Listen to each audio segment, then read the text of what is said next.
Hello and welcome मेरे प्यारे बच्चों। आपने बहुत अच्छा फीडबैक दिया है और पढ़ भी रहे हो। आपको बस यही डाउट है ये मास्टर पढ़ाएगा या नहीं पढ़ाएगा। बस जो पढ़ाऊंगा वो कम पढ़ाऊंगा, स्टैंडर्ड का पढ़ाऊंगा, इतने में आपका बेस बन जाएगा। एक बार कोई बंदा आपका बेस बना दे फिर आप कहीं से भी पढ़ के आगे जा सकते हो। तो मेरे प्यारे बच्चों, कल मैंने आपको पढ़ाया था और ये एक क्वेश्चन आ गया। अब आपने क्या करना है, वीडियो को यहीं रोकना है। मैं उम्मीद करता हूं आपको कल वाली चीजें समझ आ गई हैं।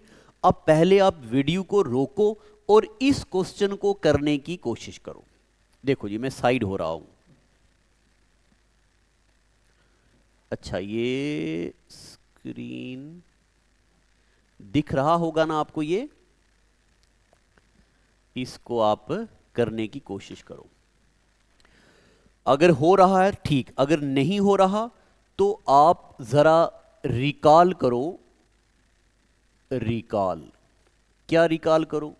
Solution of linear equations in two variable. जो लीनियर इक्वेशन टू वेरिएबल्स हम पढ़ रहे हैं, इनके अगर हम सॉल्यूशन की बात करें तो कल मैंने आपको पढ़ाया था linear equation in two variable के जो सॉल्यूशन हैं वो दो टाइप के होते हैं। एक को बोलते हैं हम कंसिस्टेंस। क्या बोलते हैं हम? Consistent solution. एक हो गया कंसिस्टेंट सॉल्यूशन और दूसरा हो गया इन कंसिस्टेंस सॉल्यूशन। कंसिस्टेंट का मतलब होता है दे हैव सॉल्यूशन। कंसिस्टेंट का मतलब होता है जिसका सॉल्यूशन हो, और इनकंसिस्टेंट का मतलब होता है नो सॉल्यूशन। ठीक है जी।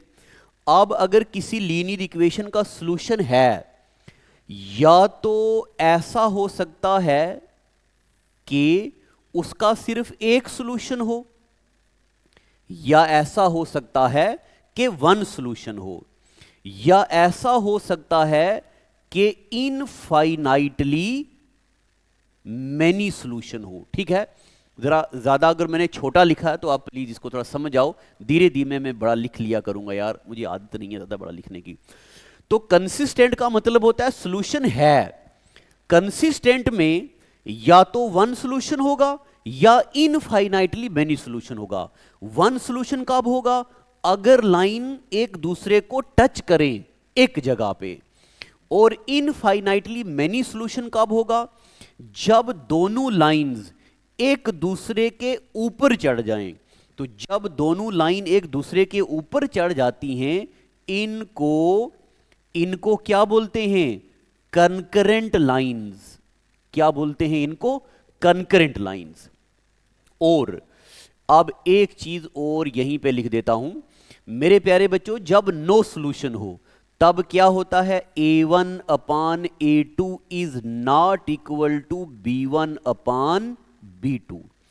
और जब इनफाइनाइटली मैनी सॉल्यूशन होता है तब क्या होता है? a1 upon a2 is equal to b1 upon b2 but is not equal to c1 upon c2। ऐसे ही लिखो पहले आप भी।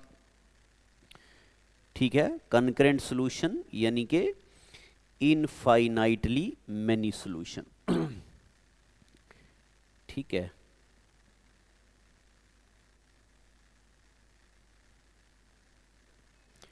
और जब इनकंसिस्टेंट होता है तो इसका मतलब होता है लाइंस क्या हैं? पैरेलल, यानी कि कोई सॉल्यूशन नहीं होता।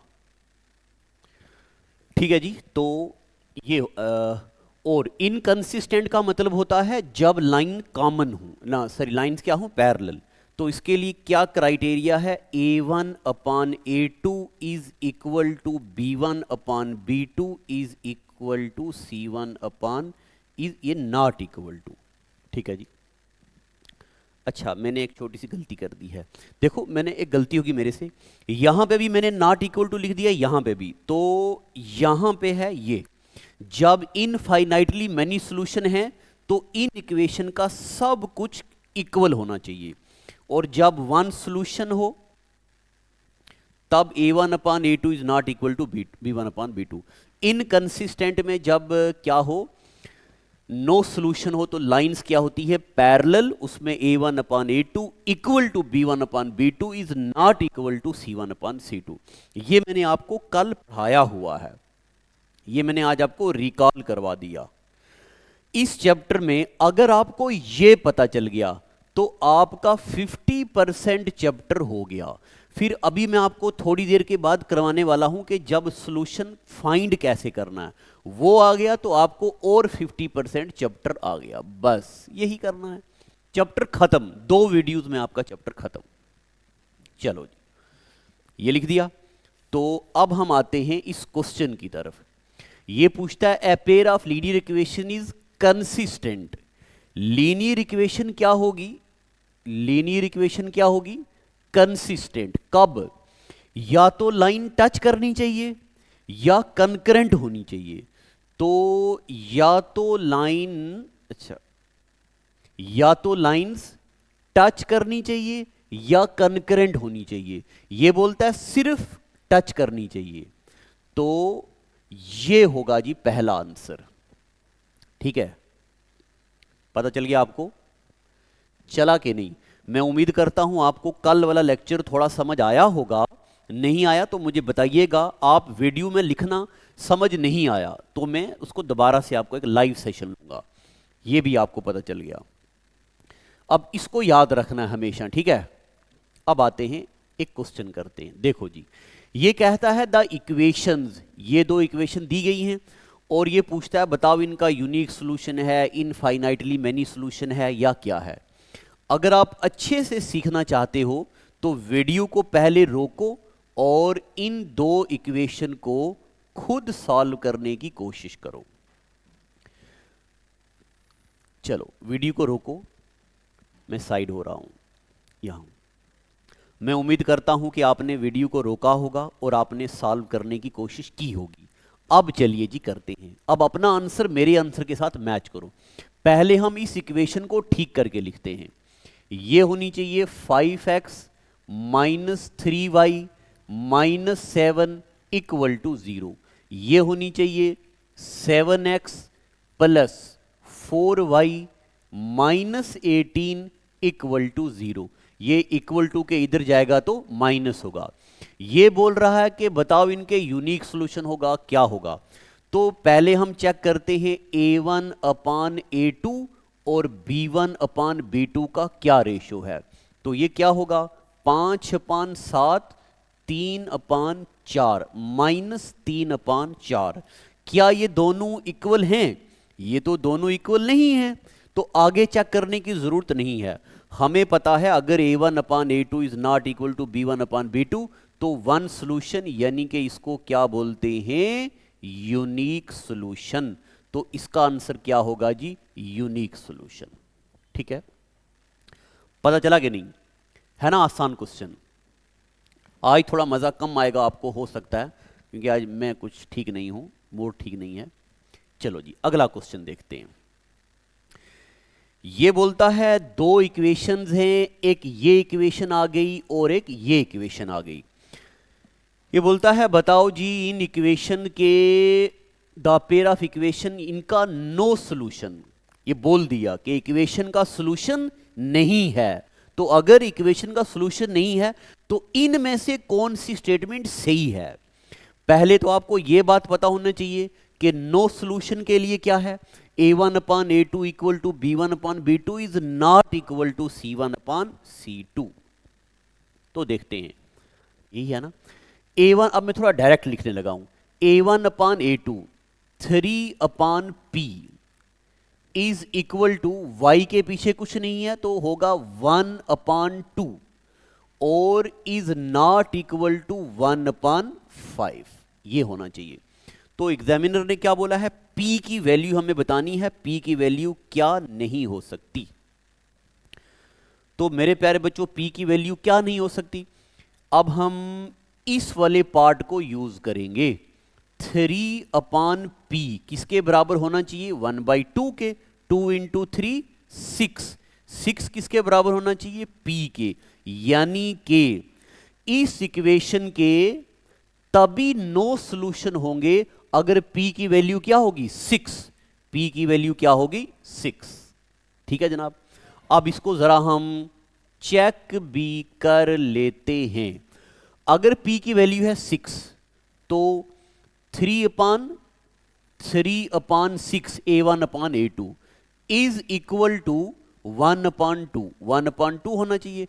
3 एकम 3, 3 दूने 6, 1/2 इक्वल टू 1/2 और इज नॉट इक्वल टू 1/5, है ना, -1/-5। तो ये दोनों इक्वल हैं, इसका मतलब क्या है? इसका हैज नो सॉल्यूशन। ठीक है जी, आपको पता चल गया unique solution, infinitely many solution, no solution. चलो जी, अब क्वेश्चन नंबर 4, ये मैंने आपके लिए घर से काम दिया है, तो आप पहले इसको सॉल्व करेंगे और वीडियो के नीचे ऐसे लिखेंगे क्वेश्चन नंबर 4 ये आंसर ऐसे लिखेंगे, है ऐसे मुझे पता नहीं चलेगा ना, तो आपने वहां लिखना है क्वेश्चन नंबर 4 का सॉल्यूशन। आपने आंसर में मेंशन करना ये क्वेश्चन नंबर 4 का सॉल्यूशन है। और आगे चलते हैं, ये है क्वेश्चन नंबर 5, ये भी आपके लिए घर से काम है, ये भी आपने सॉल्व करना है और वीडियो के नीचे ऐसे लिखना है क्वेश्चन नंबर 5 का सॉल्यूशन। ऐसे मुझे पता नहीं चलेगा ना ये चौथे का आंसर है, पांचवें का आंसर है, और भी तो काम दूंगा ना आपको। 2 तीसरे नंबर पे, अच्छा अब देखो जी, अब मैंने आपको अभी तक पढ़ाया है लेवल 1, अभी तक मैंने आपको लेवल 1 पढ़ा दिया। इसमें मैंने आपको पढ़ा दिए solution of linear equation in 2 variable, यानी कि मैंने आपको यह पढ़ा दिया, अभी तक मैंने आपको यह पढ़ा दिया कि लीनियर इक्वेशन इन 2 वेरिएबल के कंसिस्टेंट क्या होता है, इनकंसिस्टेंट क्या होता है, यूनिक सॉल्यूशन क्या होता है, इनफाइनाइटली मेनी सॉल्यूशन क्या होता है, और नो सॉल्यूशन क्या होता है। अब अगर यूनिक सॉल्यूशन है तो वो सॉल्यूशन क्या होगा, अगर इनफाइनाइटली मेनी सॉल्यूशन है तो वो सॉल्यूशन क्या होंगे। यानी कि अब हम पढ़ने लगे हैं सॉल्यूशंस के बारे में। ये 2 क्वेश्चन मैंने आपको काम दे दिए घर से करने के लिए। अब हम लेवल नंबर 2 पे आते हैं। तो अब हम क्या पढ़ेंगे? Finding the solution of linear equation. लिखो जी क्वेश्चन, मैं यहां से बोल रहा हूं आपको, देखो 2x plus 4y equal to 10, ये कोई इक्वेशन है, और 3x plus 2y equal to 11, ये कोई 2 इक्वेशन है। एग्जामिनर ने बोला है find value of x and y, हमें x और y की वैल्यू बतानी है।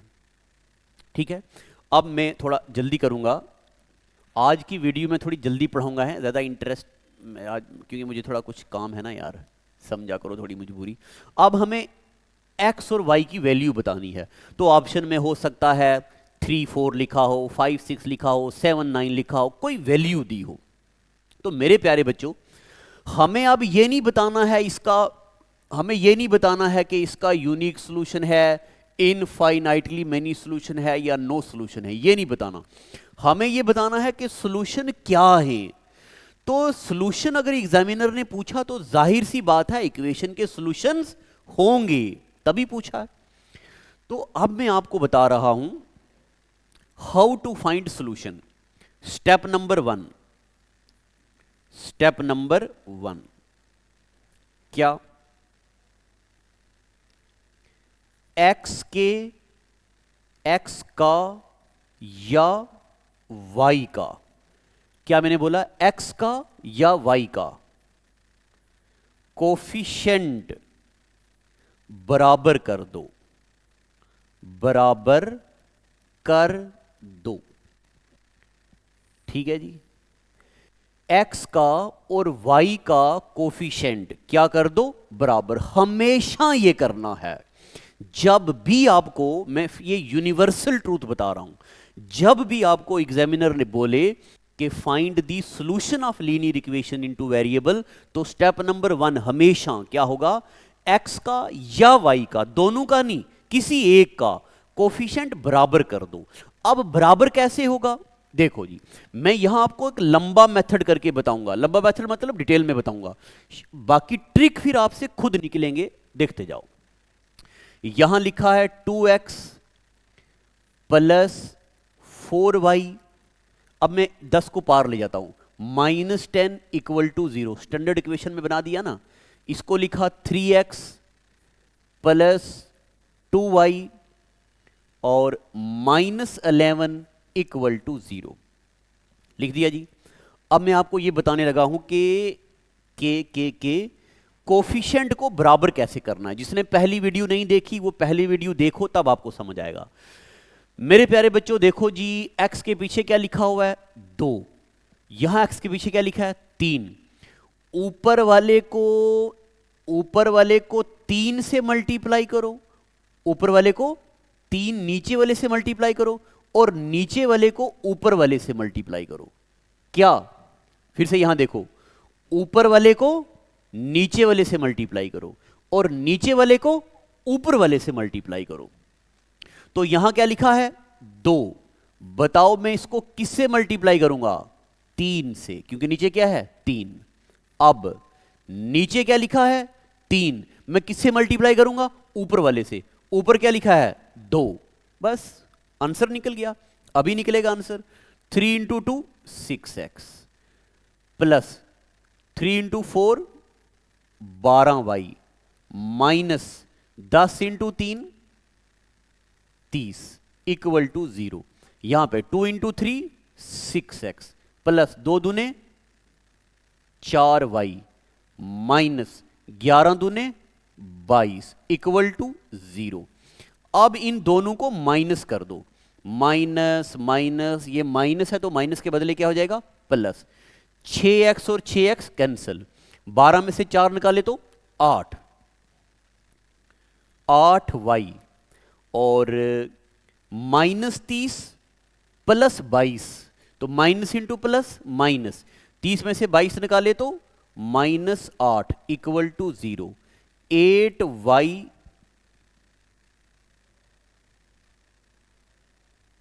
अच्छा 8y की वैल्यू क्या हो गई, 8, तो y की वैल्यू क्या हो गई, 8/8 इक्वल टू 1, तो y की वैल्यू हो गई 1। ठीक है, y की वैल्यू हो गई 1। अब हमारे पास y आ गया, अब क्या फाइंड करना है, x।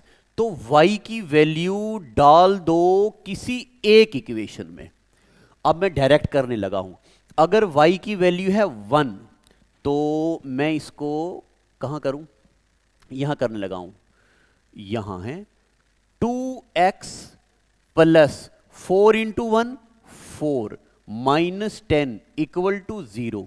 तो 2x प्लस 4 माइनस 10, 4 में से 10 में से 4 निकाले तो 6, माइनस 6 इक्वल टू 0। 2x की क्या वैल्यू होगी, 6, x की क्या वैल्यू होगी, 6/2, x की वैल्यू होगी 2 एकम 2, 2 त्रू 6, x की वैल्यू होगी 3। तो इसका मतलब find the value of x and y। x की क्या वैल्यू आ गई, 3, y की क्या वैल्यू आ गई, 1, 3 और 1। x की वैल्यू आ गई 3, y की वैल्यू आ गई 1। पता चला कि नहीं, लो जी मैं साइड हो रहा हूं आपके सामने से, पूरा मैं बोर्ड से साइड हो गया हूं। चलो, मैं उम्मीद करता हूं कि आपको यह समझ आ गया होगा। नहीं समझ आया कोई बात नहीं, अभी मैं एक क्वेश्चन और करूंगा, कल वाले में फिर अभी मैं आपको घर के लिए, या जो मैंने आज आपको घर के लिए काम दिया, कल मैं वो चेक करूंगा और कल मैं आपको ढेर सी प्रैक्टिस करवाऊंगा। चलो जी, हो गया, चलें आगे। आगे जी एक क्वेश्चन और, आज का लास्ट क्वेश्चन करेंगे क्योंकि आज मुझे कहीं जाना है। 4x plus 3y, 4x plus 3y equal to 7, यह है कोई इक्वेशन। दूसरी इक्वेशन होगी, दूसरी इक्वेशन है 3x plus 4y, 3x plus 4y equal to 10। ये दो इक्वेशन है। Find value of x comma y, x और y की वैल्यू फाइंड करनी है। चलिए प्यारे बच्चों, सीखने का बेस्ट तरीका यही है, वीडियो को अभी यहां रोको, ठीक है, वीडियो को अभी यहां पे रोक दो और आंसर निकालो। जब आपने आंसर निकाला, अभी मैं निकालूंगा, मेरे आंसर के साथ अपना आंसर मैच करो। चलो वीडियो को रोक के निकालो।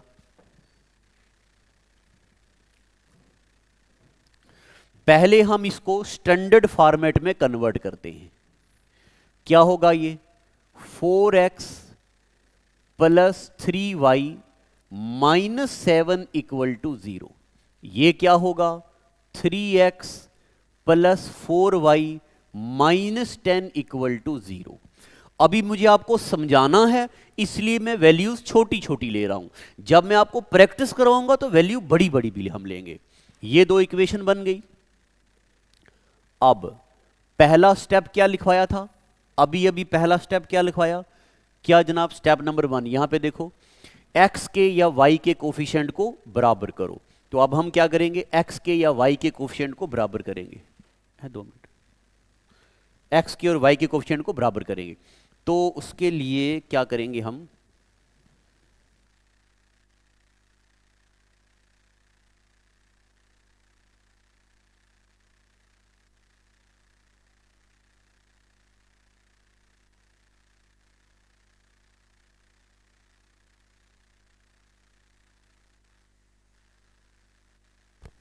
Hello hello. अच्छा, तो कभी कभार आपको लग रहा होगा कि बीच में कनेक्शन ब्रेक हो रहा है। तो बाहर ऑफलाइन में बच्चे आते हैं ना इंक्वायरी करने, तो मुझे उधर उनको भी अटेंड करने जाना पड़ता है, तो तभी बीच में थोड़ा मैं इसको रोक के जाता हूँ। तो पहला स्टेप क्या है जनाब? अच्छा, इक्वेशन को स्टैंडर्ड फॉर्मेट में कर लिया। अब पहला स्टेप है x के या y के कोफिशिएंट को बराबर करो। तो क्या करना पड़ेगा बताओ मुझे? इसको किससे मल्टीप्लाई करना पड़ेगा? इसको, नीचे क्या है 3, तो इसको किससे मल्टीप्लाई करना पड़ेगा? 3 से। इसको किससे मल्टीप्लाई करना पड़ेगा? ऊपर क्या है 4, तो किससे मल्टीप्लाई करूंगा? 4 से। अब निकलेगा जी solution. 4 into 3 12x plus 3 into 3 9y minus 3 into 7 21 equal to 0। नीचे 4 into 3 12x plus 4 into 4 16y minus 4 into 10 40 equal to 0। ठीक है जी। अब अगला स्टेप क्या होता है? माइनस करना। जब आप बार बार प्रैक्टिस करेंगे ना, तो मैं आपको बताऊंगा, आपने x को ध्यान में ही रखना, ये लिखना ही नहीं है, टाइम बच जाएगा हमारा। 12 और 12, शिट, हाँ, 12x में से 12x निकाले तो खत्म।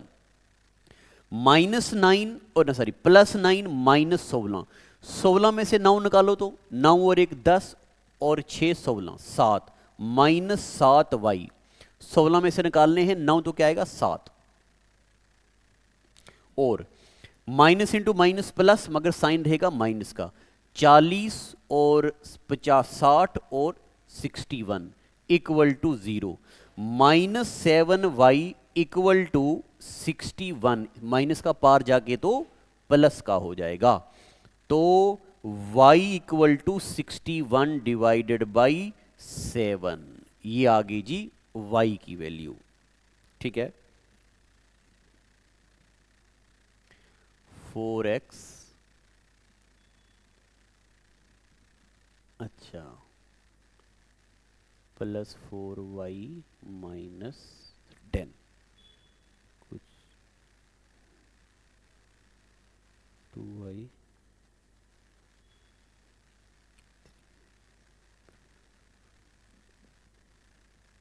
अच्छा ठीक है। तो ये निकल गई जनाब y की वैल्यू। कुछ गलती तो नहीं ना हो गई?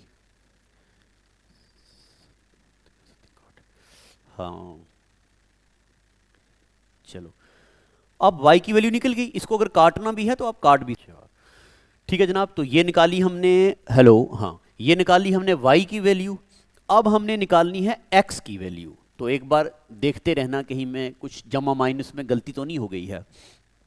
मैथमेटिक्स में और जीएस में एक फ़र्क है। मैथ्स में जब हम कैलकुलेशन करते हैं तो हो सकता है जमा माइनस करते वक्त कुछ गलती हो सकती है। तो मेरे प्यारे बच्चों, माइनस किया तो प्लस का माइनस, प्लस का माइनस, हाँ, जब माइनस करेंगे ना तो जब प्लस का माइनस होगा तो माइनस इंटू माइनस फिर ये प्लस हो जाएगा। तो ये गलती हुई है हमसे, ये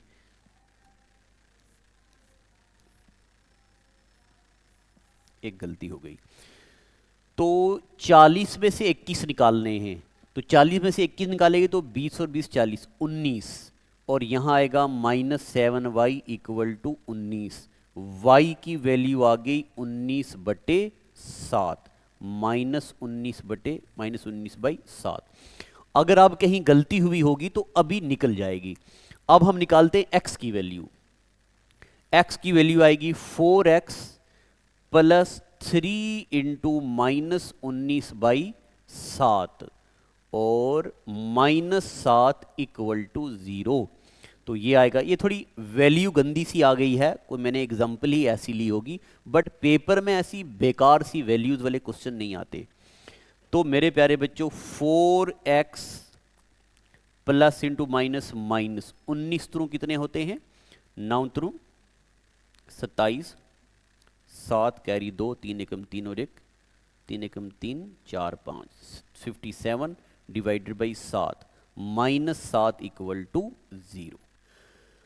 अब वैल्यू कैसे निकालेंगे हम, देखो जी, अब इसके भी नीचे 7 है, आपने तीनों का डिनोमिनेटर करना है कॉमन और इसको मल्टीप्लाई करना है। क्या करना है, इसके नीचे 1, इसके नीचे 1। अब आप खुद करेंगे, मैं आपको काम देता हूं, मैं आपको बताऊंगा क्या करना है। 7 को इससे मल्टीप्लाई करना, 7 इंटू 4, 7, मैं थोड़ा कर ही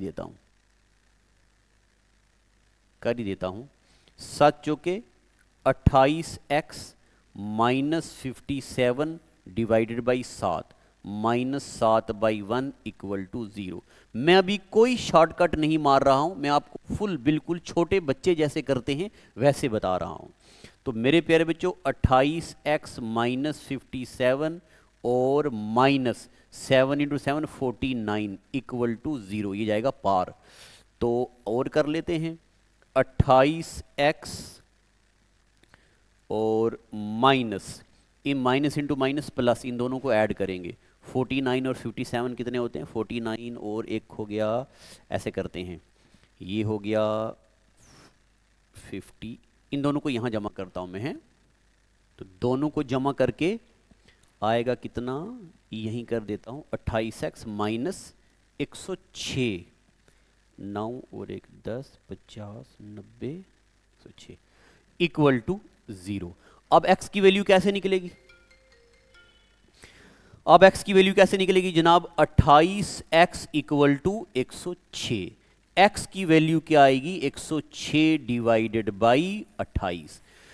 तो मेरे प्यारे बच्चों, पहले तो इतनी ऐसे गंदी वैल्यू वाले क्वेश्चन पेपर में नहीं आएंगे, ये मैंने ऐसे ही रैंडम कोई एग्जाम्पल ले ली।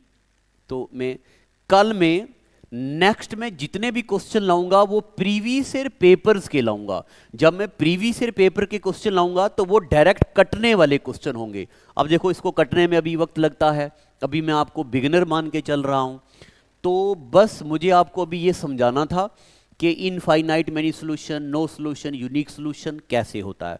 और अगर सोल्यूशन फाइंड करने के लिए बोले तो क्या करना है, बस x के कोफिशिएंट को बराबर करना है। अगला स्टेप क्या है, माइनस करना है, तो आंसर आएगा। ठीक है, हो सकता है मैंने यहां जमा माइनस करते वक्त, या फॉर एग्जांपल 8 जमा 2 मुझे 10 लिखना होता है, हो सकता है कहीं जगह गलती से 11 लिख दिया जाए, तो ऐसी गलती हो सकती है, कंसेप्ट की गलती नहीं होगी। इसको भी आप देखिएगा, अगर कहीं एरर हो तो मुझे बताना, बट एरर नहीं है। और मैंने आपको घर से करने के लिए 2 क्वेश्चन दे दिए, क्वेश्चन नंबर 4 और क्वेश्चन नंबर 5। ठीक है, तो आज मैं थोड़ा बहुत जल्दी में हूँ, कुछ इमरजेंसी है, वहाँ मुझे जाना है। तो आज का एपिसोड इतना ही, ये एपिसोड पूरा करो, कल मैं आपको प्रैक्टिस करवाऊंगा और ये चैप्टर हो जाएगा एंड। अब आप जो मर्जी क्वेश्चन उठाओ आपको निकल जाएगा। फिर मैं आपको अगला कोई चैप्टर पढ़ाऊंगा। Thank you, God bless you.